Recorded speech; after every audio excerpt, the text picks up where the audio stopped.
Estudo Bíblico Tiago 3, versos 1 a 12. A língua. Tiago fornece outra visão da maneira com que a sabedoria age nas provações e nos conflitos que testam a nossa fé, apontando para a importância de controlar a nossa língua na comunidade cristã. No verso 1, ele faz uma advertência com relação à responsabilidade dos mestres. Os mestres têm tanto a habilidade como a responsabilidade de estudar e conhecer a verdade, pois exercem uma influência sobre seus alunos e isso torna os mesmos vulneráveis a sérios erros da parte de seus mestres.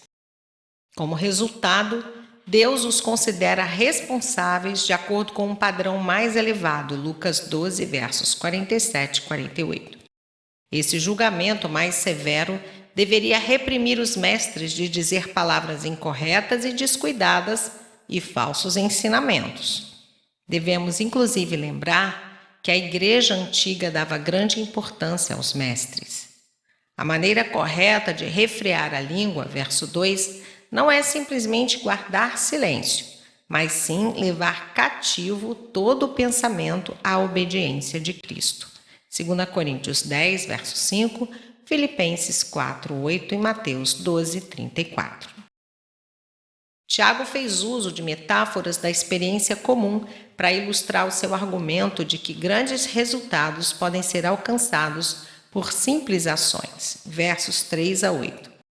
Uma língua desenfreada é como um fogo que devasta sem controle, verso 5. Essa imagem realça o inacreditável prejuízo que pode ser feito com as palavras.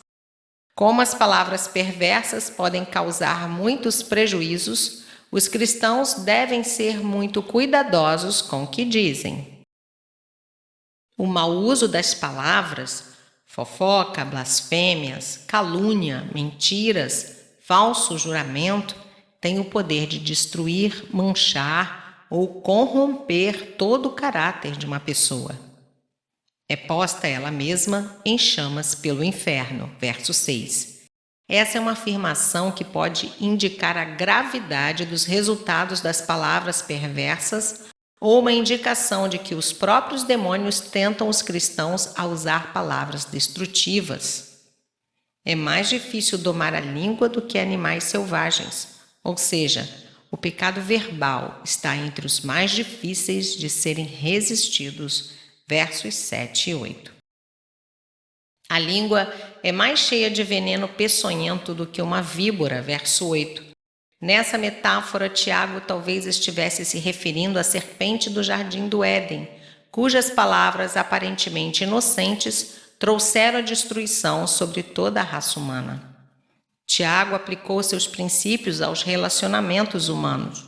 Sua principal preocupação a respeito do controle da língua era que os cristãos deveriam perceber que amaldiçoar alguém à imagem e semelhança de Deus equivale a amaldiçoar o próprio Deus.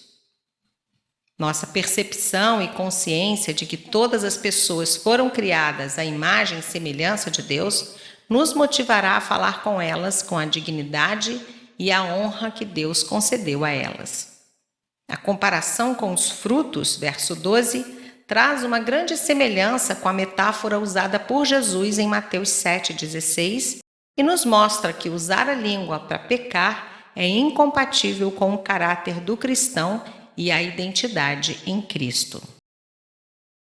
Versos 13 a 18, sabedoria celestial e terrena. Tiago nos ensina que há dois tipos de sabedoria: a sabedoria de Deus e a do mundo. Temos que saber distinguir. A sabedoria celestial, verso 17, é, primeiro, pura. 1 Pedro 2, versos 1 e 2, 1 João 3, 3. Segundo, pacífica. Hebreus 12, 14. E terceira, indulgente ou gentil. A mesma palavra é traduzida por cordato ou amável em 1 Timóteo 3, 3. Ela trata com atenção os sentimentos das pessoas. Quarto, tratável ou amigável. Ideia de fácil de persuadir, o que nos leva a pensar que ela se submete à opinião das pessoas quando isso é apropriado. confrontar com Provérbios 18, versos 1 e 2. Quinto, é cheia de misericórdia e bons frutos, Mateus 5, verso 7, Gálatas 5, 22 e 23. Sexto, imparcial, capítulo 2, Romanos 2, 11 e 10, verso 12, Deuteronômio 10, 17 e Jó 34, 19. Sem ambiguidade, portanto ela é justa, isenta de fraude e engano. Sétimo, sem hipocrisia, sem reservas mentais, 1 Pedro 1, 22. A sabedoria da carne reflete as artimanhas de Satanás e é loucura aos olhos de Deus, pois é cheia de inveja e sentimento faccioso que envenenam o espírito. Elas são unidas por uma ambição interesseira e egocêntrica. Esses vícios cegam a verdadeira compreensão e são contrários ao amor fraternal. Versos 14 e 15. Assim como Tiago mostrou no início do capítulo que a língua é capaz de criar um mal devastador, agora ele enfatiza o poder destruidor da inveja e da ambição interesseira.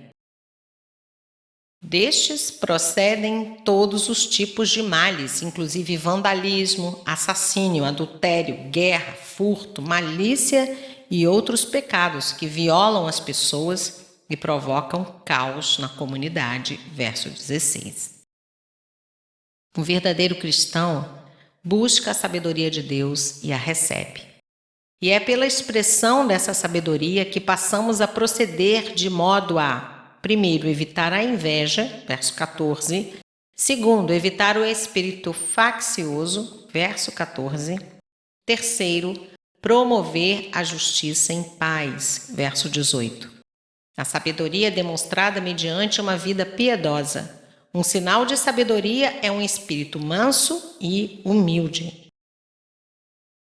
O fruto colhido pelo plantio da sabedoria é uma abundante safra de retidão, tanto em si mesmo como naqueles que foram afetados positivamente por atitudes e ações da pessoa. O fruto da justiça só é semeado pela paz para aqueles que a promovem.